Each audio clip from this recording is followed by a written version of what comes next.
Hello, je suis Léna, passionnée de bien-être, mieux vivre et spiritualité. J'ai créé ce podcast pour faire connaître au plus grand nombre des méthodes alternatives pour aller mieux, que ce soit physiquement ou mentalement.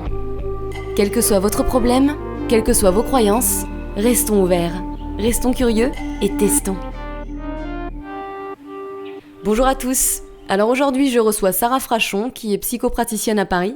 Elle a été ma psy pendant quelques séances et elle utilisait tout le temps deux techniques dont j'avais vaguement entendu parler, l'EFT et le MDR, et ça fonctionne plutôt pas mal, je dois dire, donc j'ai voulu l'interroger pour qu'elle nous les explique en détail. On commence l'épisode en parlant de ses problèmes de santé qui l'ont beaucoup handicapée plus jeune, de sa foi impressionnante pour la vie, puis de ses diverses formations pour devenir psy.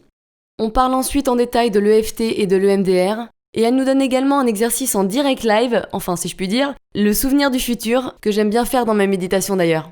Elle a aussi une page YouTube où elle fait des petites capsules vidéo d'EFT, comme elle les appelle, où elle traite des problèmes du quotidien, et c'est assez pratique quand on n'a pas trop le temps ou l'argent d'aller voir un psy. Voilà, je vous conseille cet épisode pour découvrir ces méthodes qui permettent de gérer les traumatismes, et aussi pour l'humour de Sarah et sa bonne humeur, parce que mine de rien, ça fait du bien de pas être trop sérieux non plus tout le temps. Allez, bonne écoute. Coucou Sarah. Coucou. Je suis super contente de t'avoir ici. J'ai eu la chance de travailler avec toi et il y avait pas mal de boulot, hein. Est-ce que tu peux nous en dire un petit peu plus sur qui tu es ? Un petit peu plus sur ma vie. Je rentre dans les thérapies brèves en 90 à peu près. Donc je suis toute jeune dans le métier. Je vais démarrer par un master en PNL. Ensuite, je vais faire un post-master. PNL, c'est en programmation neurolinguistique. Ok. C'est les grandes années 90 de la programmation neurolinguistique. Ça change ma vie. C'est Milton Erickson qui en est à l'origine. Très vite derrière de Milton Erickson va découler plein de thérapies qu'on appelle les thérapies brèves. Brèves voulant dire entre un trimestre et 2 ans et demi, mais souvent plus 2 ans et demi qu'un trimestre. On va y retrouver le MDR dans les années 2000. Le MDR, c'est Eyes Movement Direction Représentative, donc c'est Shapiro et c'est la technique référence de traitement des traumas. Ouais, ça de toute façon, on va en parler tout à l'heure. On va en parler après. Ensuite va arriver l'EFT avec Gary Craig et toute cette modification de tout ce qui était thérapie émotionnelle. On va avoir le dialogue intérieur, on va avoir l'hypnose ericksonienne évidemment, il va y avoir beaucoup de techniques et toutes ces techniques en fait je vais m'y former. Parce que je suis passionnée par tout ça et qu'à partir des années 90, j'ai plus qu'une idée fixe qui est d'apporter des solutions que les gens puissent utiliser. Oui, ça c'est le beau projet, oui, quelque chose de plus simple et accessible, quoi. C'est ça, qu'on ne soit pas dépendant forcément d'un psy, mais qu'on soit dans une forme d'autonomie. Et ces techniques-là donnent une autonomie. Une responsabilité de ta santé, de ton état psychique, quoi. Ouais. Du coup, je voulais savoir, il me semble que tu as vécu beaucoup d'épreuves dans ta vie, notamment de santé. Qu'est-ce qui t'est arrivé ? En fait, dans les années 80, quelque chose comme ça, je vais avoir une paralysie. Je reviens de Dunkerque et je conduis. Et je vais me retrouver avec le bras gauche sur la portière de la voiture que je ne ressens plus. Et comme je ne le ressens plus, je vais m'arrêter assez urgemment sur l'autoroute en bande d'urgence et je vais avoir le bras qui pend. Et je me dis bizarrement, incroyable, je me suis cassé le bras en voiture, c'est quand même pas courant. Comment j'ai fait ? C'est ça, comment j'ai fait ça. Et donc je vais arriver à la Seine-Saint-Cloud où j'ai un amoureux. Et j'ai dit c'est incroyable, je me suis cassé le bras. Lui, il trouve ça très étrange, surtout que dans la soirée, mon autre bras va se casser. Et là, il se dit qu'il y a vraiment un truc. Mais comme je me dis que ça va passer dans la nuit, je vais donc me coucher en me prenant pas plus la tête que ça. Sauf que le lendemain matin, je suis une poupée de chiffon et j'ai les 4 membres qui sont tous cassés. Oui, donc là, le positivisme, il se réduit. C'est ça. Et donc, je vais être hospitalisée et je serai opérée à la Salpêtrière. En fait, pour faire bref, je vais être opérée de compression de moelle épinière à différents niveaux au niveau cervical, mais plusieurs compressions de moelle épinière. Ça va pas bien se passer du tout parce qu'à l'époque, on fait une injection de gaz dans la moelle épinière pour faire un contraste, pour faire les radios. Et ça s'appelait la myélographie gazeuse. Et ça va enflammer la moelle épinière. Donc, je vais bien être opérée de compression de moelle épinière. Donc ça marche plutôt pas mal. Sauf qu'entre-temps, la moelle épinière a pris feu et ça mettra 10 ans pour que ça s'arrête. Et 10 ans vraiment de souffrance parce que c'est une paralysie comme du cyanure dans toutes les terminaisons nerveuses. Ouais. Et t'avais quel âge quand ça a commencé ? Donc j'ai 20 ans. 20 ans. Ouais. Et tu faisais déjà des études de psychologie ou... Non, j'étais dans l'astro à l'époque. D'accord. J'étais passionnée d'astro. Donc j'étais déjà dans le rapport à l'autre. Ouais. J'étais passionnée d'astro, mais ce qui va m'amener à arrêter l'astro, c'est le côté déterminisme qui me gênait. Et ça ne me donnait pas à l'autre la liberté que je voulais qu'il ait. Ouais. Et du coup, donc, si ça a duré 10 ans, c'est un jour sans fin, mais horrible. Et je me disais, quand tu vis dans les douleurs permanentes, non seulement tu te sens seule, mais en plus, tu vois pas le bout, c'est sans fin. On parle de gens qui ont la foi, qui ont une volonté d'acier. Comment tu as fait pour ne jamais perdre espoir ? En réalité, la question s'est pas posée pour moi. J'avais terriblement mal. Donc, le sujet pour moi, c'était de reprendre mon souffle quand ça s'apaisait un petit peu. Je ne prenais pas de morphine. J'avais refusé la morphine et je ne prenais pas d'anti-inflammatoire non plus. Je voulais savoir où j'en étais. C'était pas brillant du tout. Puisque j'étais couchée en minerve haute, corsée, enfin, c'était pas du tout bien. Et donc, mon sujet, c'était de reprendre mon souffle quand j'avais moins mal. Et puis, de toute façon, j'étais déterminée à me lever. Donc, voilà, toute ma puissance de vie était liée à ça. Quelque part, t'as jamais perdu espoir ? Ben non. Enfin, je me suis même pas posé la question, quoi. C'était un non-sujet pour moi. C'était, je vais me lever. Je sais pas comment, je sais pas quand, mais je vais me lever. Non, mais c'est parce qu'il y a beaucoup de gens qui n'ont pas cet espoir-là. Il y a beaucoup de gens qui se complaignent. Parce qu'ils se posent la question que ça pourrait ne pas se faire. Moi, je me la suis pas posé cette question-là. Je me suis posé la question de savoir comment j'allais y arriver. C'est tout. C'était mon unique idée. Comment y arriver, comment me lever. Oui, donc je pense que quelque part, ça joue énormément sur le process de guérison, finalement. Mais il y a une autre chose dont les gens ne se rendent pas compte, en particulier les bien portants, c'est que quand on est malade, notre système de référence n'est pas le même.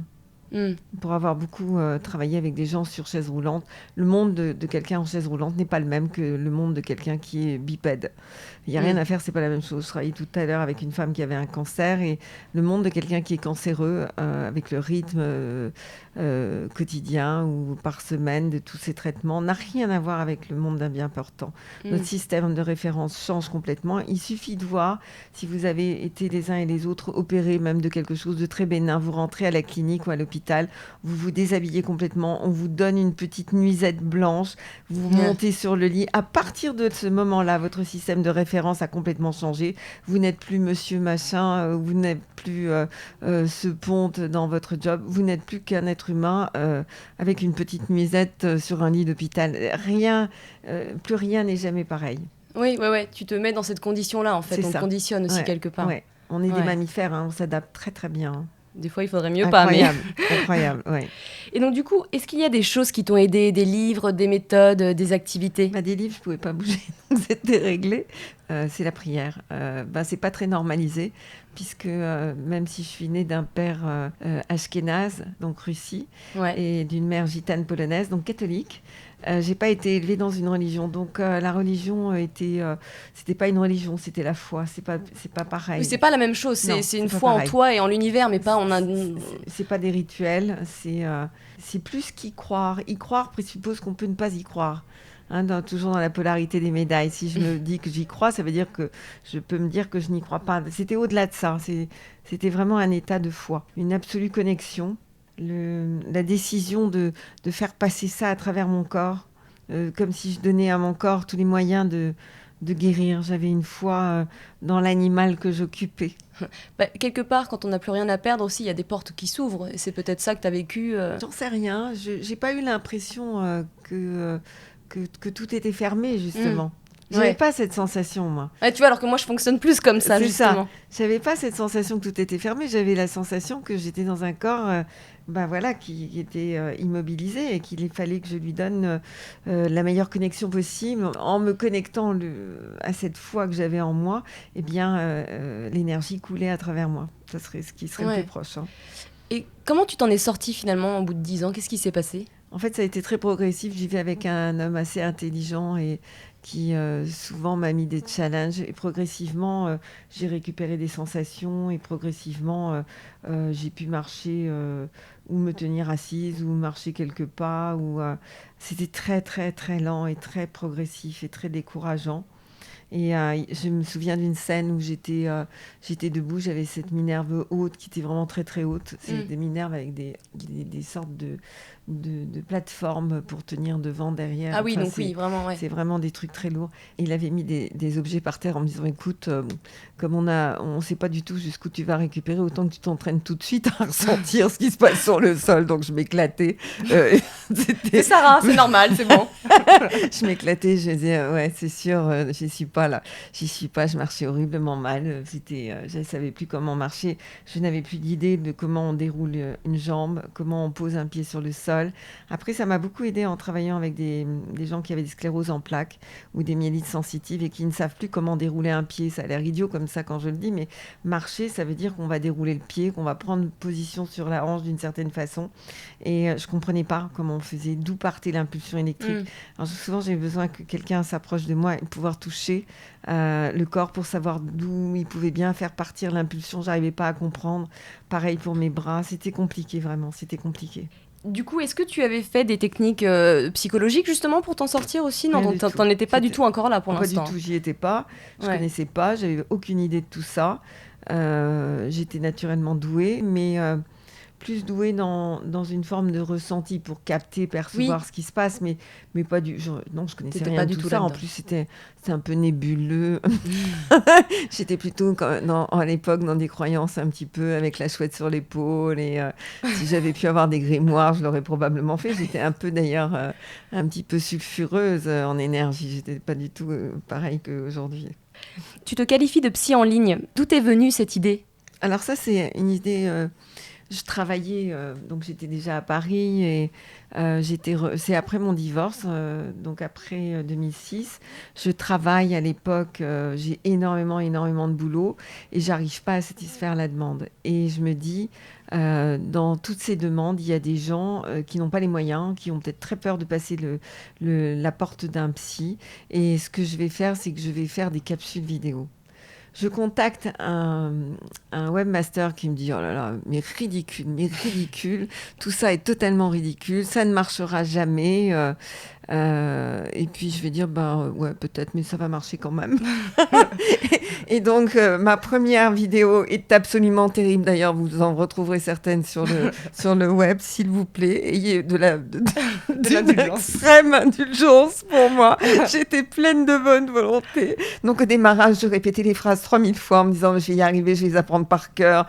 Je me voyais dans la vidéo, je me disais oh là là, Sarah, t'as vraiment pris un coup de vieux, c'est dramatique, tu ressembles à rien. Et j'avais une amie qui était extrêmement gentille et qui me disait mais non, on va répéter encore. Mon fils qui passait, qui me disait oh là là maman, mais c'est nul, c'est mauvais, que c'est mauvais. Oh les pistons pas sympas. Ah ouais, mais non, super sympa et efficace. Et puis à un moment donné, elle s'appelait Joëlle, cette amie, et je lui ai dit écoute, tu sais quoi, mais on va le faire comme ça, quoi. Tant pis, je suis pas parfaite, je suis pas belle, je suis pas machin. On va le faire comme ça. Et ce qui va m'intéresser, c'est la personne qui est derrière et qui est en train de regarder. Exactement. À partir de là, je vais démarrer des vidéos qui ne seront toujours pas parfaites. Elles ne le sont toujours d'ailleurs pas, mais je cherche plus du tout à ce qu'elles le soient. Je cherchais beaucoup plus à l'époque. Mes premières vidéos sont drôles d'ailleurs.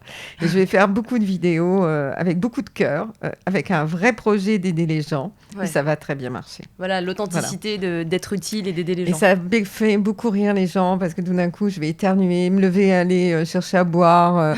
En fait, je vais vivre devant ma caméra comme si j'étais en consultation et très naturellement, je me plante, je fais des erreurs. L'autre jour, j'avais fait une vidéo sur la mélatonine et je dis, là, j'en sais plus, je sais plus. Donc, j'ai une patiente qui dit, mais si, Sarah, c'est simple, c'est ça. Bon, d'accord, cool, merci. Et ce naturel, en fait, a gagné les gens. Exactement, c'est la simplicité et l'authenticité. Ouais. Tu es spécialisée en EFT, est-ce que tu peux nous en dire un peu plus ? Qu'est-ce que c'est exactement pour ceux qui ne connaissent pas ? L'Emotional Freedom Technique, en fait, en 2006, je viens de divorcer, je pleure tout le temps. Dès que je croise une mouche, je pleure, et rien n'y fait, je pleure non-stop. Et j'essaye toutes les techniques. Et puis, je me rappelle qu'il existe l'EFT, Emotional Freedom Technique, de Gary Craig. Je me jette sur les vidéos en américain, bien sûr. C'était pas très développé à l'époque en France. Non, c'était pas développé du tout d'ailleurs. Et je regarde et je me dis c'est quand même intéressant et je commence à tapoter. Et très vite, en répétant des phrases qui me semblent un peu absurdes à l'époque, surtout avec toute ma grandeur de programmation neurolinguistique, d'hypnose ericksonienne, etc. Je me dis c'est vraiment bizarre ce truc-là. En plus, on tapote, j'ai l'air complètement gourde et je tapote, mais je me sens très vite beaucoup mieux. Donc c'est comme ça en fait que je vais m'intéresser à l'EFT. C'est une technique donc de libération à partir de blocage énergétique dans le corps physique. Gary Craig, l'histoire c'est que celui qui est avant Gary Craig, donc quand je vous disais que je suis plus que naturelle, vous voyez, j'ai vraiment pas préparé l'entretien. Donc, il y a un homme dont je vous dirai probablement le nom tout à l'heure qui va découvrir l'Emotional Freedom Technique et qui s'appelle pas comme ça à ce moment-là, et on tapote sur plein de points. Pourquoi ? Parce que cet homme est un psy à Hollywood. Il est extrêmement mauvais. Il est tellement mauvais. Il travaille notamment sur Marie, qui est phobique de l'eau. Et il est tellement mauvais que... sur Marie ? Marie, elle s'appelle Marie. Elle a horriblement peur de l'eau. Et à Hollywood, il y a des piscines partout. Et cette femme est terrorisée. Il n'a aucun résultat. Il va aller faire un stage d'acupuncture. Il est enchanté de l'acupuncture. Sauf que quand il revient de son stage, Marie est dans son bureau en train de l'attendre. Elle le regarde hallucinée. La piscine, rien n'a changé. Donc quand il rentre, il dit Marie, ça va ? Marie, elle va pas bien du tout. Mais comme il revient de son stage d'acupuncture, il dit mais ça va pas bien comment ? Plutôt par là, dit-elle en montrant son estomac. Et il va lui dire si on tapotait là en répétant des phrases, peut-être qu'il se passerait quelque chose, comme il revient de l'acupuncture. Et en fait, il va tapoter des phrases du genre même si j'ai mal, même si j'ai mal au ventre, même si j'ai peur, même si... Et tout d'un coup, Marie, dit la légende, va se lever, courir, toucher l'eau. Et la légende dit toujours qu'il lui hurle « Non, mais Marie, ne sautez pas dans l'eau, vous ne savez pas nager. » Et elle fait une bombe dans la piscine. Non, elle n'a pas fait de bombe dans la piscine. Mais ça a été le début. Donc cet homme va rencontrer Gary Craig. Gary Craig est un ingénieur qui va formaliser beaucoup plus clairement les travaux qui ont été faits sur l'Emotional Freedom Technique. Et puis là, il va naître vraiment une technique avec un grand nombre de points au démarrage qui vont se simplifier au fur et à mesure. Effectivement, moi, quand j'ai découvert l'EFT, c'était sur Internet, par des tutos, pareil, américains, je pense. Et donc, du coup, il utilise plusieurs points des méridiens et il tape. Donc, il y a un schéma classique qui passe du haut de la tête jusqu'à la main, je crois, en tapotant donc sur des méridiens du corps. Toi, tu n'utilises que le thymus. Est-ce que tu peux nous dire pourquoi tu utilises que le thymus et qu'est-ce que c'est que le thymus ? Parce que c'est pas très connu comme organe. On dit un organe d'ailleurs, ouais, non ? c'est ça. Ouais. Alors d'abord, c'est le docteur Callahan qui est à l'origine, donc je trouve. D'accord. Le mauvais là, c'est ça. Ce fameux psy d'Hollywood qui était si mauvais qu'il en est devenu excellent, c'est toujours intéressant. Alors le thymus, en fait, c'est un point que vous allez trouver au niveau du centre de la poitrine, au-dessus des seins. Entre, je dirais, à mi-chemin entre le creux de la gorge et puis le creux de vos seins. Oui, le creux du plexus. Voilà, mais si vous tapez avec 3 doigts au milieu, vous allez forcément être sur le thymus. C'est un point assez déplaisant. Je le sens plus du tout, mais je me souviens qu'au début, c'était vraiment un point très désagréable. Ne tapez pas brutalement, allez-y tranquille. On peut même frotter doucement pour certaines personnes pour qui c'est vraiment, vraiment détestable. C'est vrai que tu sens une petite sensibilité. Moi, quand je tapote, il y a une petite zone sensible. C'est une zone, on l'appelle le point sensible. Ouais. C'est une zone qui est une connexion de pratiquement tout ce qui est émotionnel. C'est très puissant. Donc c'est là, en fait, où toutes tes émotions se mettent, c'est ça ? C'est toutes les connexions, je dirais, émotionnelles arrivent là, oui. Mais le thymus, en fait, va devenir inactif en cours de vie et va reprendre à la fin de la vie. C'est une glande qui va être très présente chez l'enfant, qui va disparaître et qui va réapparaître à la fin de la vie. D'accord. Donc cette glande-là, voilà, si vous tapotez dessus, vous allez solliciter le système immunitaire, vous allez l'augmenter et vous allez avoir un émotionnel qui va s'apaiser. Vous allez voir, c'est très, très surprenant. Et donc toi, comment ça se fait que tu as utilisé que le thymus pour tes séances d'EFT ? Parce que j'avais observé que c'était un point qui me semblait sensible, anormalement sensible, émotionnellement sensible. Et ce que j'avais aussi observé, c'est que faire plein de points, pour les gens, c'était quelque chose qui était distrayant, mais qui finalement détournait mon projet de les faire grandir en conscience et de les libérer émotionnellement et énergétiquement. Et un point m'a semblé beaucoup plus satisfaisant. J'ai d'abord expérimenté ça en consultation et après très vite, je suis passée en vidéo en un point. Et tu sais s'il y a d'autres personnes spécialistes qui le font aussi ? Je sais pas, j'ai pas regardé. C'est de la technique de Sarah, mais qui fonctionne. Moi, je l'ai essayé. Approved. Je pense je sais que j'ai été contactée hier par un psy qui m'a demandé qu'on fasse un échange de livres et qui voulait utiliser cette technique précisément. D'accord. Et il utilisait le thymus, mais pas comme moi, mais il utilisait l'EFT sur le thymus. Donc, il voulait qu'on fasse un échange et j'ai dit avec plaisir. Mais c'est vrai qu'effectivement, quand je faisais le parcours classique de l'EFT, donc à tapoter sur différents méridiens, en fait, tu essaies justement de retenir et tu es plus focalisé sur bien tapoter là où il faut que sur le texte que tu es en train de dire. C'est ça. Alors que là, le thymus, du coup, tu te concentres, c'est sur mécanique. Sur ce que tu dis. Voilà, exactement. Tu te concentres uniquement sur ce que tu dis. Et alors aussi, tu fais de l'EMDR, ça c'est très important. C'est vrai. Donc ça devient de plus en plus connu. Pour ceux qui ne connaissent pas, quel est le principe ? Comment ça fonctionne dans la pratique ? En fait, le MDR, vous y allez imaginer que votre cerveau a un projet merveilleux de vous protéger. Quand vous avez un choc traumatique, votre cerveau veut vous protéger. Et c'est comme si vous branchiez un appareil électrique qui est trop puissant sur une prise. Vous allez faire sauter la pièce et quelquefois même l'ensemble de l'appartement ou de votre maison. Donc votre cerveau va faire exactement la même chose. Quand vous allez vivre un choc électrique trop fort, un choc traumatique, un décès, un accident, une violence quelconque, eh bien vous allez disjoncter sur des plaques neuronales. Tout ça va naître dans les années 2000. Shapiro, qui est une psy à Palo Alto aux États-Unis, au centre de thérapie brève, apprend qu'elle a un cancer du sein très agressif et qu'elle va en mourir en un trimestre. Elle est tellement en état de choc qu'elle va marcher dans le parc où il y a beaucoup d'arbres tout autour. Quand elle revient, elle se rend compte que quelque chose s'est apaisé en elle du fait d'avoir marché. Elle va avoir cette étonnante déduction de dire que c'est le balayage visuel qu'elle a eu de regarder à droite et à gauche qui a entraîné un traitement différent de l'information. Ça semble loufoque à l'époque. Moi, je suis en programmation neurolinguistique et en hypnose et dans toutes ces techniques beaucoup plus connues. Et quand on entend parler de cette femme, on la prend vraiment tous pour quelqu'un d'assez taré. Et, mais comme elle va beaucoup pas, de génies. Tout à fait. Elle va pas du tout se décourager. Elle va dire je vais le prouver avec des vétérans des guerres. Et elle va traiter des vétérans des guerres avec des résultats incroyables, alors que sous camisole chimique, ces gens-là sont totalement inadaptés. Elle aura des résultats sidérants. Et elle ira encore plus loin. Elle va dire je vais vous le prouver à l'IRM. Dit-elle, je suis sûre qu'il y a des plaques neuronales qui disjonctent et qu'on va voir que ça se rallume. Elle va faire des IRM avant-après et elle le prouve. Elle est toujours vivante, elle a donc guéri, cette dame-là. Le protocole est extrêmement précis.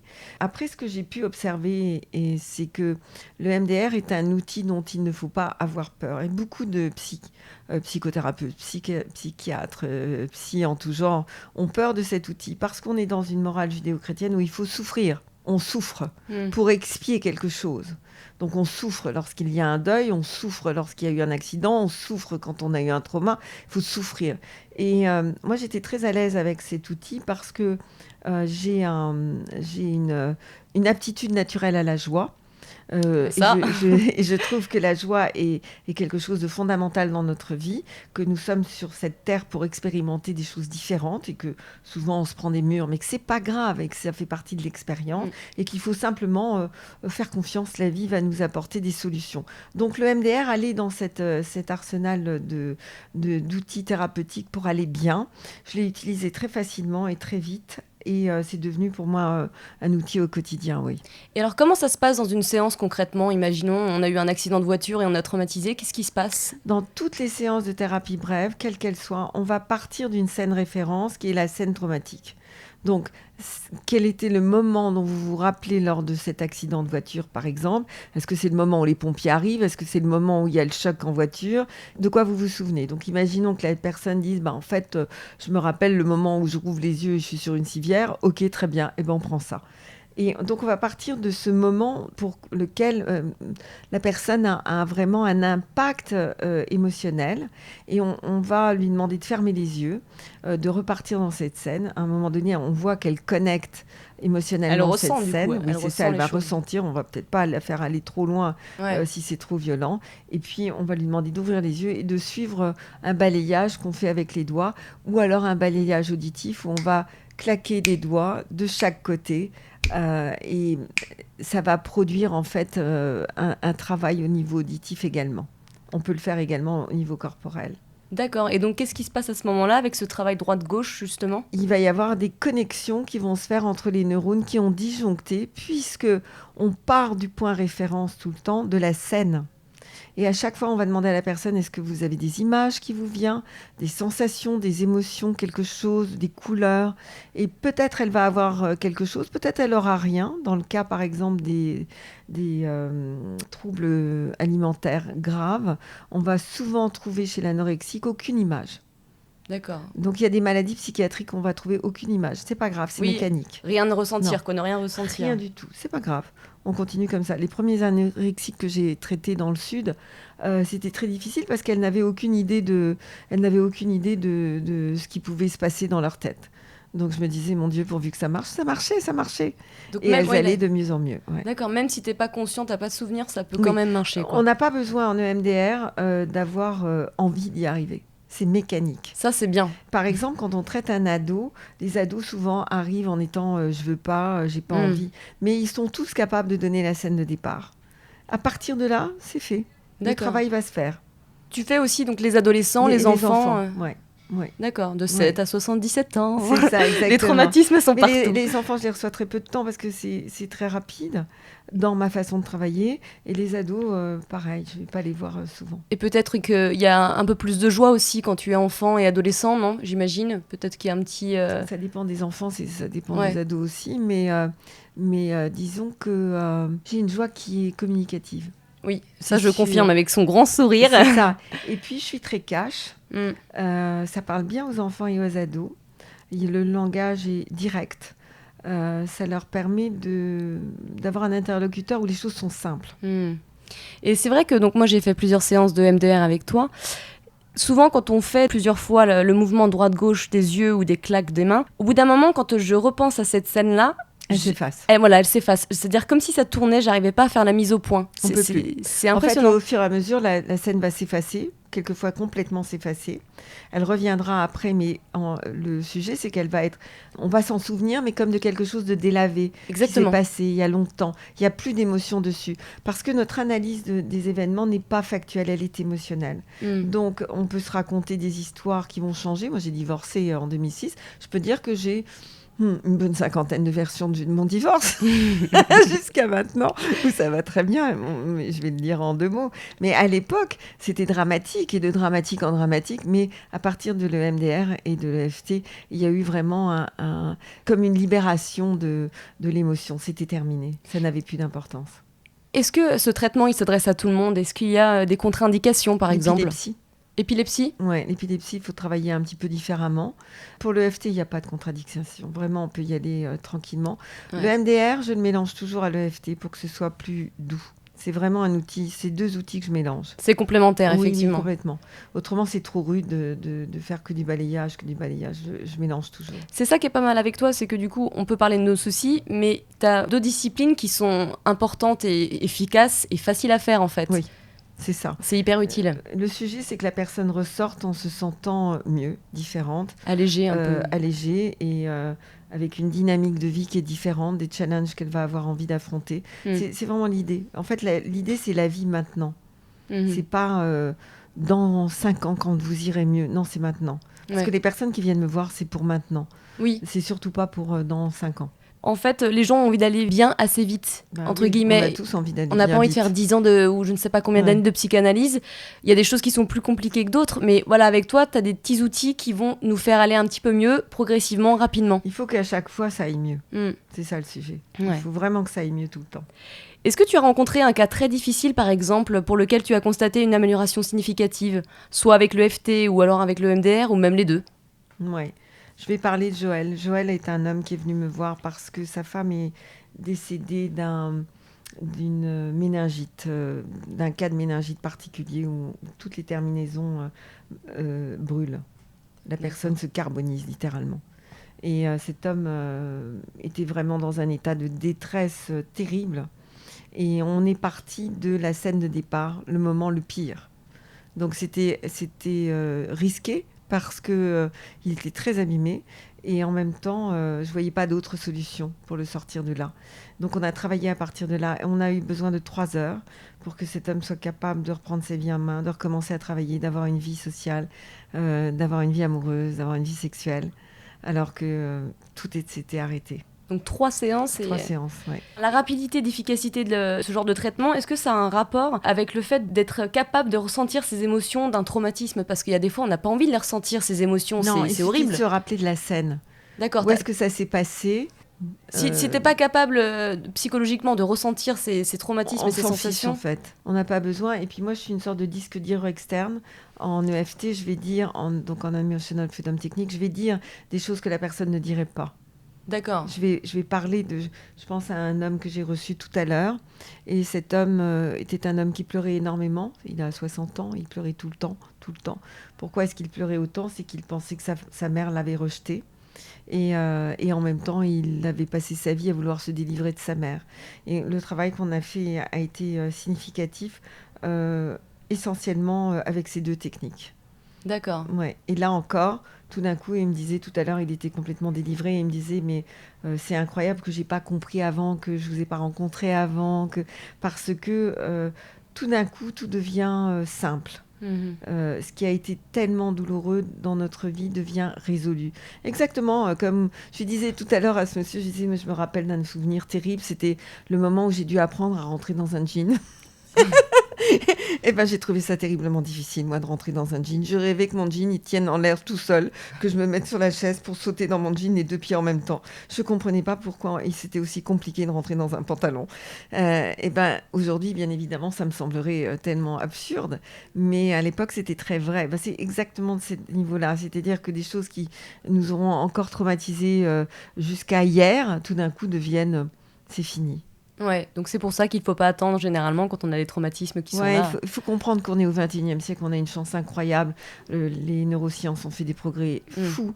Dans mon livre, l'EFT, un seul point pour tout soigner, vous allez trouver plein d'astuces en neurosciences, plein de compréhensions qui se sont faites. Ça vaut le coup parce qu'il y a vraiment eu beaucoup de compréhension. On est très loin de thérapies qui vont durer des années, où on ressort en pleurant. C'est plus le sujet aujourd'hui. Ouais. Aujourd'hui, il faut se donner les moyens d'aller bien. C'est pas une honte d'aller pas bien. Ce sont des moments, des caps pour passer à autre chose. Pour grandir aussi. C'est des moments pour découvrir d'autres parties de nous-mêmes, pour découvrir quelquefois un autre job, un autre homme, une autre femme, un autre projet. Il faut le prendre comme une dynamique, il faut en faire une dynamique, c'est très important. Mais ça me fait rire, une petite anecdote, c'est qu'en attendant justement d'enregistrer le podcast, j'étais un petit peu stressée, et donc dans ta salle d'attente, tu as ton bouquin, donc j'ai pris ton bouquin et j'ai commencé à faire de l'EFT justement par rapport au stress. Très pratique, très pratique. C'est ça. Donc voilà, donc c'est super.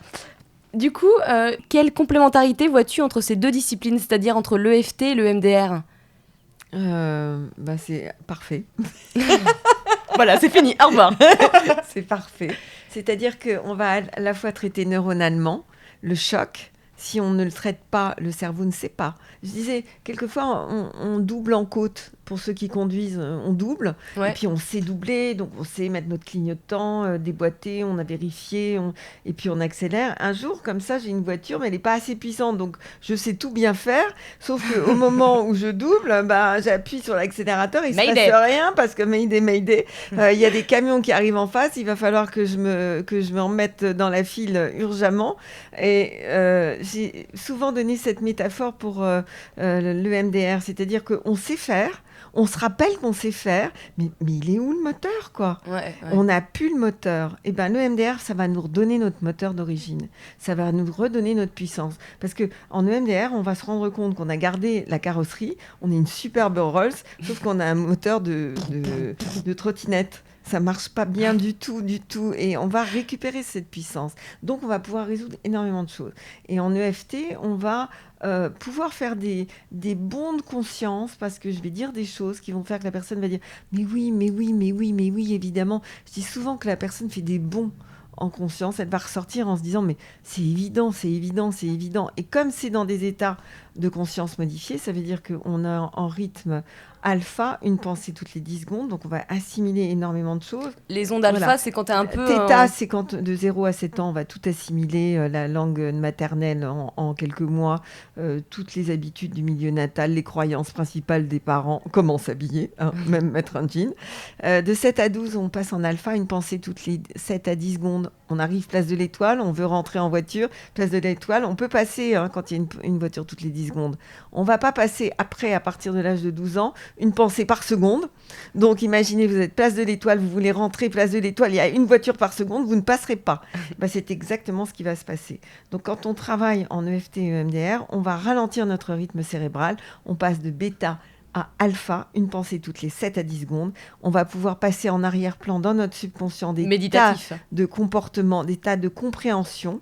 La personne ressort en disant « c'est incroyable, comment c'est possible que j'ai appris autant de choses ?» Son rythme étant modifié, elle va avoir appris beaucoup de choses, donc, oui, naturellement. D'accord, donc c'est comme un état hypnotique ou méditatif, et du coup ça rentre beaucoup mieux. Exactement. Puisque c'est 95% de nos subconscients. 98% de notre journée est inconsciente. Subconscient, inconscient. 2%, c'est pour ça que c'est pas la peine de se prendre la tête, franchement. 2% de notre journée, c'est du conscient. Par exemple, vous êtes en voiture et vous êtes en train de conduire, et puis tout d'un coup, vous discutez avec votre copine de la mode, et puis vous êtes passionné, le dernier maillot, etc. Mais qui conduit pendant que vous êtes en train de parler ? En fait, c'est votre subconscient qui a pris le volant, il est en train de conduire. Mais il n'est pas qu'en train de conduire, votre subconscient, il est en train de balancer toutes les croyances que vous avez enregistrées depuis que vous êtes toute petite. Alors que vous aviez décidé que vous n'alliez plus manger de pain au chocolat et que vous alliez faire un régime d'enfer avec vos 2% conscients, votre subconscient, il dit mange n'importe quoi, parce que dans ta famille natale, on mangeait n'importe quoi. Et vous vous retrouvez à manger n'importe quoi et vous dire non, mais vraiment, j'ai pas de volonté. Voilà, j'ai pas de volonté. Contre 98%, comment on peut avoir de la volonté ? On peut pas. Donc on est obligé de travailler sur... On est obligé de passer en état de conscience modifié. Exactement. Ouais. Il y a un exercice très intéressant que tu nous donnes à faire quand on est chez nous et tous les jours. Ce sont ce que tu appelles les souvenirs du passé. Ouais. Donc ça, j'aimerais bien que tu nous en dises un peu plus là. Alors, ce que tu appelles les souvenirs du passé, t'as pas confondu avec les souvenirs du futur, non ? J'ai marqué souvenirs du passé, mais oui, c'est les souvenirs du futur. Tu vois, c'est l'inconscient encore qui a pris le... Lui, le passé, il aime bien, tu vois. Alors, en fait, imaginez la ligne du temps. Il y a tout ce que vous avez vécu, ça, ce sont vos souvenirs. Vos souvenirs, donc, vous allez les identifier parce que vous vous rappelez de ce que vous avez vu à ce moment-là, de ce que vous avez entendu, de ce que vous avez senti. Peut-être que vous aviez un goût dans la bouche, peut-être que vous touchiez quelque chose et peut-être même que vous ressentiez une émotion. Si vous fermez les yeux là et que vous imaginez quelque chose qui vous a rendu particulièrement fier de vous, mais fier, incroyable. Si vous fermez les yeux, vous allez, reprenez le temps de voir tout ce qu'il y a à voir. Et puis, peut-être d'entendre, peut-être qu'il y a des gens qui parlent, ou peut-être votre voix, ou peut-être le silence, ou de la musique. Et puis les odeurs qu'il y a dans cette scène. Et peut-être même que vous aviez un goût dans la bouche, quelque chose que vous veniez de manger, de boire. Et peut-être que vous teniez quelque chose à la main. Et retrouvez cette émotion. Voilà, c'est comment quand vous étiez tellement fier. Et là, vous allez serrer votre poing et vous allez faire un yes. Et quand vous faites ce yes, allez-y à la mode américaine, pas à la mode française où c'est un tout petit yes pincé. Non, vous serrez votre poing, mais vous y allez de toutes vos forces. Et comme si vous étiez un joueur de tennis, vous venez de gagner la partie. Yes! Et voilà, donc ça, c'était un ancrage sur un souvenir du passé. On va faire la même chose pour le futur. C'est-à-dire qu'au lieu d'imaginer ce contrat que vous voulez signer, en vous positionnant à partir du présent, vous allez vous imaginer alors que vous avez déjà signé ce contrat. Donc, vous êtes après l'événement déjà réalisé. Et c'est ce qui va tout changer. Je parlais tout à l'heure avec un homme qui écrit un livre et je parlais justement des souvenirs du futur. Et il me dit, j'ai bien compris, donc je vois bien le moment où je vais signer avec mon éditeur. J'ai dit non, vous allez vous voir, vous êtes déjà devant la librairie en train de voir votre livre dans la vitrine. Vous êtes avec un pote et vous dites « Regarde, il y a mon livre, il est déjà devant !» Et peut-être même qu'il y a une promotion dessus où il y a la signature qui est annoncée avec l'auteur. C'est ça, en fait, un souvenir du futur. Vous êtes déjà dans votre souvenir réalisé. D'accord ? Tu vois, moi, on avait déjà fait ensemble, mais par exemple, avec mes problèmes de genoux, j'imaginais que je courais à côté du canal. Et en fait, il fait beau, j'ai le vent que je sens sur ma peau. Je me sens hyper puissante, je tiens un portable, j'ai une haleine mauvaise parce que j'ai couru 10 km. Et voilà, et donc du coup, je suis dans l'instant et je me sens super bien. C'est ça, c'est exactement ça. Et en fait, on se souvient de ce moment-là. Puisque autrement, je serais dans une projection. C'est-à-dire, je me rappelle du moment où j'ai vu ce livre dans la vitrine, c'était dingue. Oui, yes. Je me rappelle de ce moment-là où je courais le long du canal et où j'étais tellement libre. D'accord ? Voilà, exactement. Donc, je me souviens d'un souvenir du futur. Ouais. Toujours, donc, même principe. Qu'est-ce que je vois ? Qu'est-ce que j'entends ? Qu'est-ce que je sens ? Le goût que j'ai dans la bouche ? Qu'est-ce que je touche avec mes mains et qu'est-ce que je ressens, mon émotion. Et je parle au passé. Je me souviens de quelque chose. Ça s'est passé, c'est déjà passé. Donc quand tu as eu une journée de merde et que tu es dans le métro et qu'il y a du monde, essaye justement de faire ça et de fermer les yeux 2 minutes et d'imaginer ça. En fait, quand tu as eu une journée de merde et que tu es dans le métro, il est peut-être plus intéressant d'aller chercher des ancrages du passé, de choses superbes qui se sont passées. Parce qu'on arrive assez bien à se replonger dans des moments qui ont existé. C'est un petit peu plus difficile. Le souvenir du futur, on est déjà dans une technique plus élaborée. Est-ce que tu as constaté une évolution ces dernières années sur la perception du grand public vis-à-vis de ces pratiques émergentes ? Je travaille énormément. J'ai une clientèle qui est renouvelée en permanence, donc j'imagine que oui, ça se dit de bouche à oreille beaucoup. On a moins honte. Les gens n'ont plus honte d'aller voir quelqu'un. Et puis, dans ces thérapies brèves, on dit, tu sais, ça s'est passé comme ci, comme ça. C'est pas inquiétant. Oui, donc ça marche fort. Je crois qu'il y a vraiment aujourd'hui cette envie d'aller bien. On n'a plus envie d'être mal comme on était. On n'a plus envie de ça. Oui, puis je pense qu'on a aussi envie de trouver un sens à sa vie et ça passe par du travail personnel parce qu'on a tous des traumatismes et des choses cachées, entre guillemets. C'est bien normal en plus. C'est bien normal en tant qu'être humain, on traverse des moments up and down et c'est ok. C'est pas grave du tout. Ouais. Mais en revanche, ce qui est embêtant, c'est de rester bloqué en bas.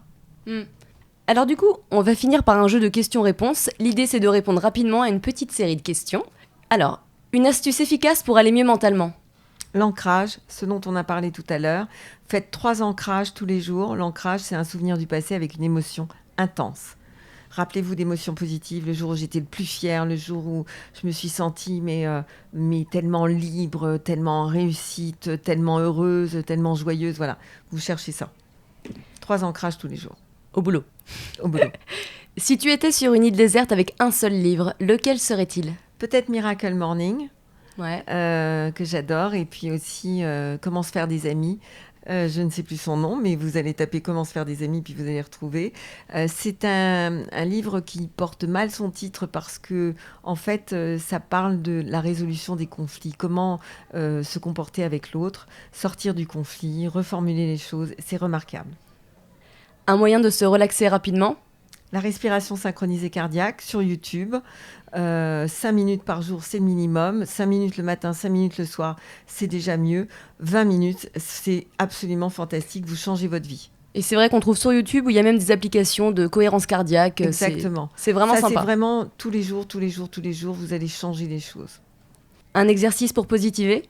Un exercice pour la minute de Sarah sur YouTube. Ça marche bien. Donc c'est des petits sujets que je traite sur toutes sortes de sujets. Ça touche tout le monde, tous les âges, toutes les situations. Vous en trouvez, c'est gratuit en plus, donc n'hésitez pas, faites-en une par jour. Ça change la vie vraiment. Et c'est sur YouTube. Et c'est de l'EFT. Dernière question, une habitude à supprimer ? 2 habitudes, je dirais. La première, c'est de dire du mal. Dire du mal. Et la deuxième, c'est se plaindre. Ça, les Français, ils connaissent bien. Voilà, chouiner parce qu'il fait pas beau, chouiner parce qu'il fait beau, chouiner parce que il y a des travaux, chouiner, c'est non. Et la deuxième, médire, dire du mal du taxi, de la circulation, dire du mal de n'importe quoi. Si vraiment vous ne faites pas ces deux choses-là, votre vie sera heureuse. Ouais. Eh ben merci Sarah. Écoutez, Merci beaucoup. Un plaisir. Donc du coup, où est-ce qu'on peut te trouver ? Donc je suis à l'Étoile. D'accord. Et puis sur YouTube, vous allez me trouver. Et puis j'ai un site où vous tapez Sarah Psy, c'est très simple. Et vous allez avoir mon adresse, vous allez avoir tous les produits que je mets en ligne. Et en plus, tu fais des consultations sur Skype, ce qui est hyper pratique. Je travaille par Skype parce que je travaille vraiment avec le monde entier. Par WhatsApp vidéo aussi. Et puis... plus rarement par téléphone, vraiment avec les personnes âgées qui n'arrivent pas à s'en sortir. Quelquefois, je travaille par téléphone. C'est où le bouton ? C'est ça, mais où est donc le bouton ? Mais ça marche très fort, oui. Eh ben merci Sarah. Et un grand sourire en plus pour finir, c'est génial. Bisous, merci.